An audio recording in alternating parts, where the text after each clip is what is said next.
Hi, super loved one. I felt called to do a healing session, and I greatly enjoy doing a healing session.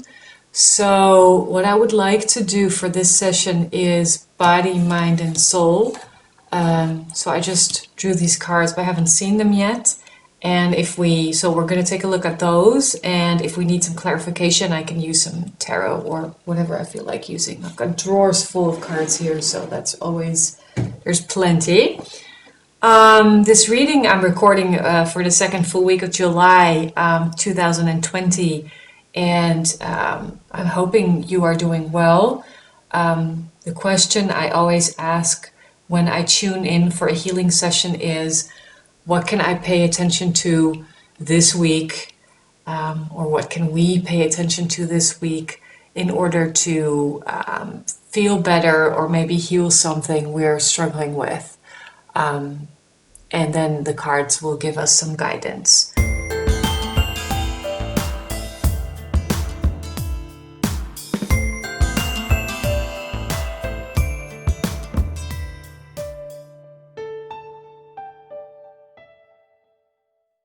So let's start and take a look at body. So physical, we get the Four of Swords, Inner Earth, and Attraction. Okay, so this is very interesting because the Four of Swords is a card that talks about healing, about taking a break, about rest and retreat, about taking some time off, taking some time to go within, actually. So as far as our body is concerned, we can use the break. And if we take the break, we have time to discover our inner earth. And this card, it's a beautiful card, by the way. Yeah, I would love to take a holiday there. It says, you'll survive this, new solutions and beginnings. So your body can rest and repair. Your body needs to rest in order to be able to repair. And we're getting the supermoon, the attraction card. That's because our body, our brain is part of our body, and our brain is sort of receiving the signals that the universe is sort of sending. It's like our brain functions like a radio, which you can tune into different kinds of stations, and what you're doing is you're tuning into different frequencies. And when you calm your brain down, so you have brain waves that have like this normal average beta brain wave. And when you are taking a break, you meditate or you visualize, you slow your brain waves down, so you are able to move beyond the normal everyday concepts of who you are. Your attraction, what you attract, is also going to be different and more aligned with what you want, because you are tuning into what it is you want. But before you can do that, you need to calm down, and that's actually a physical thing. So it's summertime, so you might be tired from work and from the whole situation in the world. I don't know, it could be. So the break is good, but this is also talking about giving your head, your brain, a rest from firing those everyday neuron cycles that you are in every day. Because once you take the break, you can expand your horizon and see a new horizon. And then you can attract new things. So that's one element of healing that's very important. Okay, so that's the body, like the physical. We can physically slow down our brain waves. What about the mind? What's going on with the mind? We get the Ten of Pentacles. We have You're Not for Everyone. And we have Wisdom. Yeah, so I'm getting a couple of different things immediately. Like the first thing that came to mind was we have the Ten of Pentacles, and the Ten of Pentacles talks about financial success, financial gain, financial happiness, stability with your family, providing for your family, like having a nice place to live, having job security. So what I'm feeling is, for some of you, maybe that you are thinking a lot about your finances and about what you want.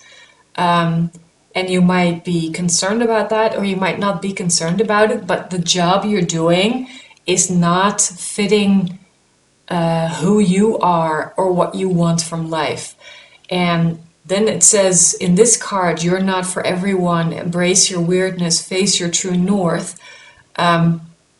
Where you are right now might not be, it might be, materialistically speaking, it might be perfect, but you might not feel happy, and you might be overthinking it. And you might also face, or have to face, this fear that you have that once you make a change, people are going to view you differently, and some of the people that used to like you may not like you so much anymore, because you are not living up to the image they have of you, the picture they have of you. And that is challenging and scary sometimes, because you have to be true to who you are, and that might be something you're thinking about a lot. And then we get wisdom. So what's the deeper wisdom? What is there for you to learn? What's the deeper meaning behind what you are mulling over? Because you might think that where you are is like the best place for you to be, but your heart is saying no, no, no, no, no. You have a different route to go. You are not like everybody else. So do you have the guts to take a different direction? So your mind is asking like the analytical question, what is wisdom? What should I do? What is my guidance? And what I'm very strongly feeling is that the true wisdom that that's available to you and that you are acquiring does not ever come from your mind. So to become wise, yes, you have to read books, but you see this card, like she is intellectually, maybe with her mind, read all these books and understood the text, but that doesn't make her wise, because at the end she has to, how do you say that? Like outreach them. So she's standing on top of these books. She's stepping on top of everything she's learned, and she's reaching higher. So true wisdom, what you can learn, does not happen in your mind. What's your soul asking for you? Oh, the moon. Well, there you go. That sort of confirms what I was just saying. I remember and release. Wow. So the moon talks about intuition, like the feminine principle, but it's also talking about illusions, that which is not which is hidden, what is not visible in plain sight, what is your subconsciousness, what's not clear to you at this moment. Excuse me. What's not clear to you at this moment is a theme in your soul. Your soul is asking you, are you facing your fears? And this is interesting because you also see here the card, I remember. Soul plan, the fated life versus the destiny life.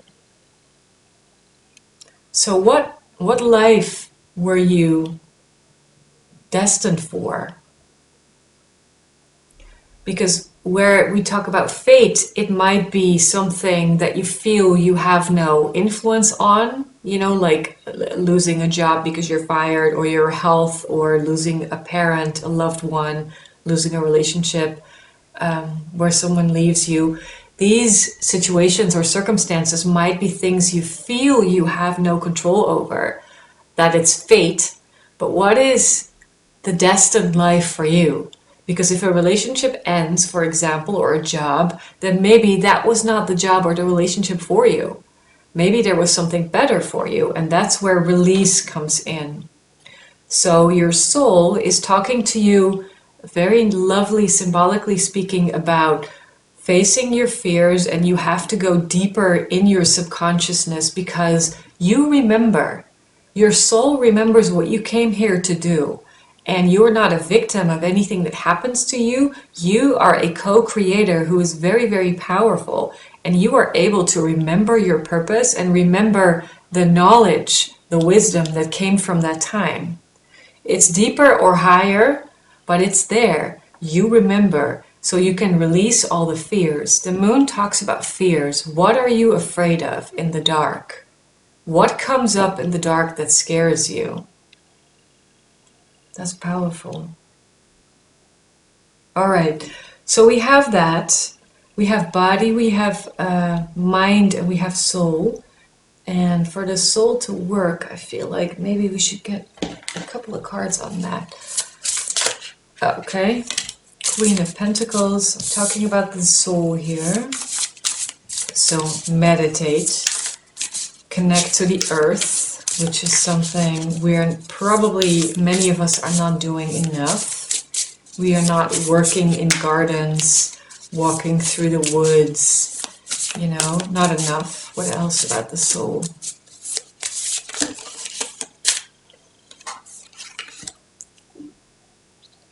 Yeah, that's where the wisdom connection is coming in.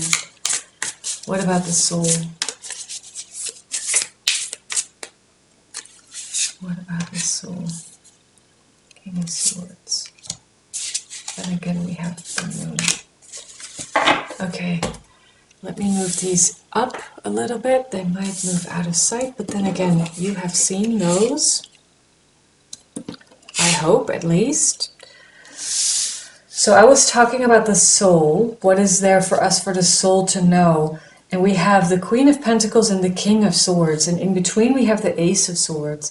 So as soon as we take a moment to take a break from our physical, material life, and we sit down and we meditate, like this beautiful woman does, she's very connected to nature. She's turned inward. She's connected to herself. And by doing that, she is going to be inspired with new ideas, new wisdom, new viewpoints, a new beginning, a new way of communication, maybe a new truth that opens up to you. And that's beautiful because there we have the King of Swords. So that truth is going to be a profound truth, and it might be the truth you need to see about someone. So this might ring a bell for some of you. And because there's the release card here, first and foremost, for me, if I look at this, the release is about releasing ideas and feelings and troubles that no longer serve you. But it might also be about releasing a relationship that no longer serves you.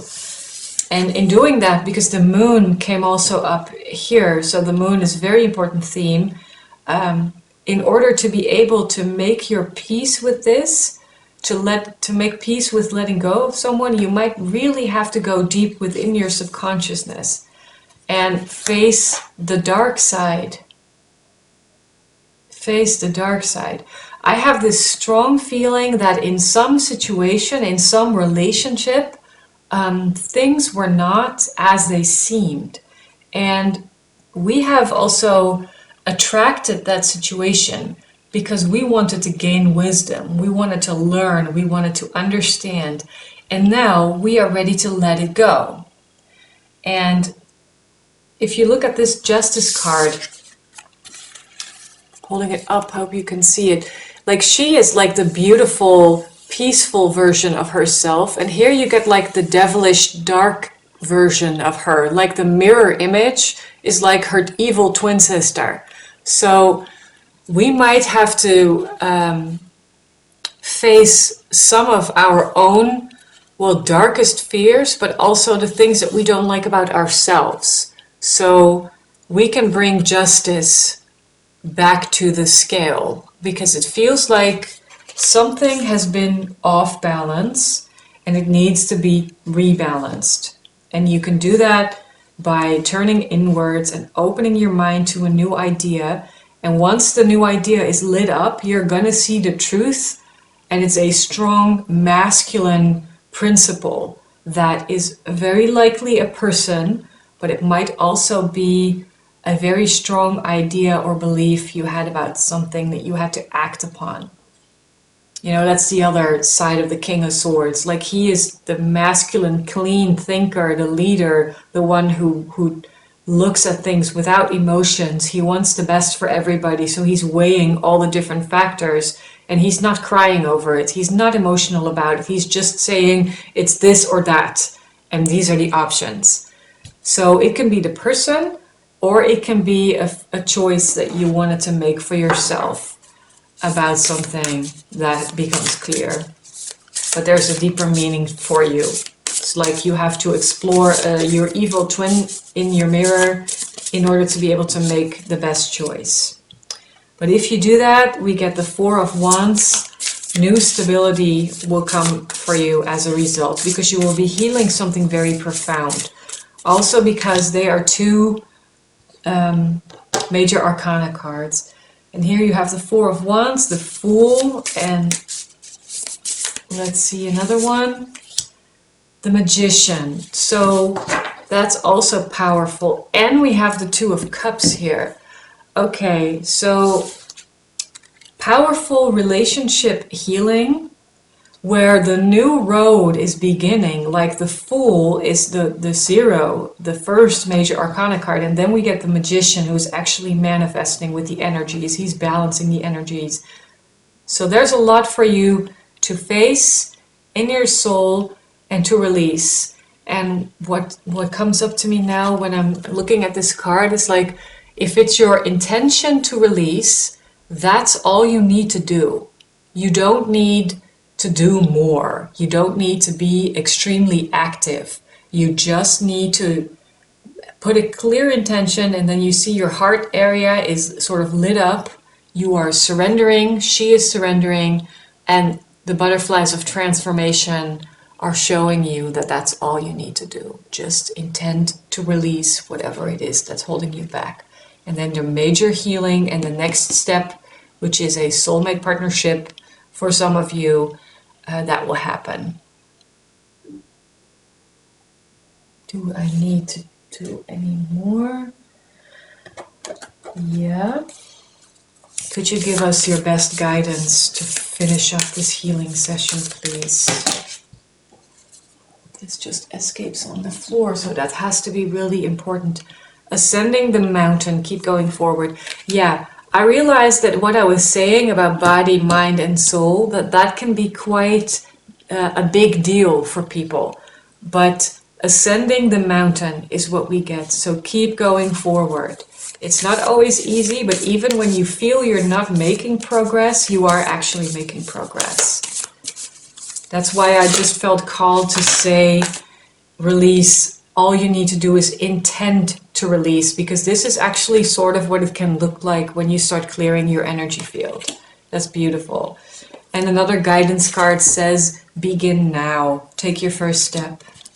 Ascending the mountain begins with the first step. So the first step physically is to relax your body, take a break, and also relax your brain. Think about those brain waves, and if you are interested in how this works, then you should really look up Dr. Joe Dispenza. He has a lot of material on YouTube, and obviously he has his own website. So the first couple of meditations I heard from him, I feel called to tell you this.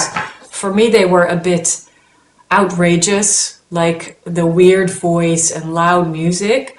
But if you search a while, you will find a meditation like Blessing of the Energy Centers, I think it's called. And that's more subtle for you to start clearing your whole energy field, energetic field. Okay, so begin now. Is there anything else I should be sharing right now?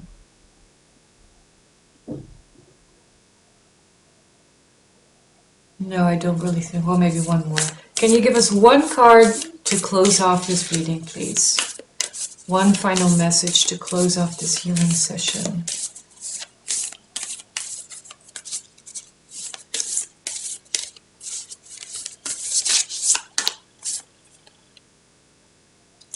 Embracing enthusiasm is what we get, and we get more butterflies. Shout to the heavens with happiness. Okay, yeah, this is beautiful, a beautiful note to end with, because I just said ascending the mountain, it can feel like you're climbing a mountain, and that's very difficult, but you are on the right track, and a bit of enthusiasm is going to help you feel more positive and happy about what you are doing. Because I feel again compelled to say, like, sometimes you feel like nothing is happening even when you're doing your work. So you are doing your energy clearing, you are listening to meditations, you're meditating yourself, you are journaling, you're doing everything, and still you are not moving forward. That's the moment where you can just remember to be this girl, you know, full of expectance, full of excitement, full of wonder, and embrace the happiness that life can offer you. So I hope this happiness and enthusiasm will help you this week. Yeah, and that's really all there is to say about it. So if you like the sessions, then please subscribe to the channel if you haven't done so. Spread the word. If there's anything I can do for you to help you, then please leave me a note in the comments below. And a word of closure, I mentioned it in my Super Loved Relationship update. I will be moving house, so the next couple of months will be me filming in this manner, so without me being in the picture myself, because this is easier for me to do. So I hope you'll forgive me, and know that once I'm moved, there will be a space where I can actually record much more easily, so I don't have to set up all the lights in the room, in the living room, because it's fun when you're working, but when you're done, it isn't. So that's the reason I'm doing this like this. So thank you so much for watching, and I will see you again soon. Bye.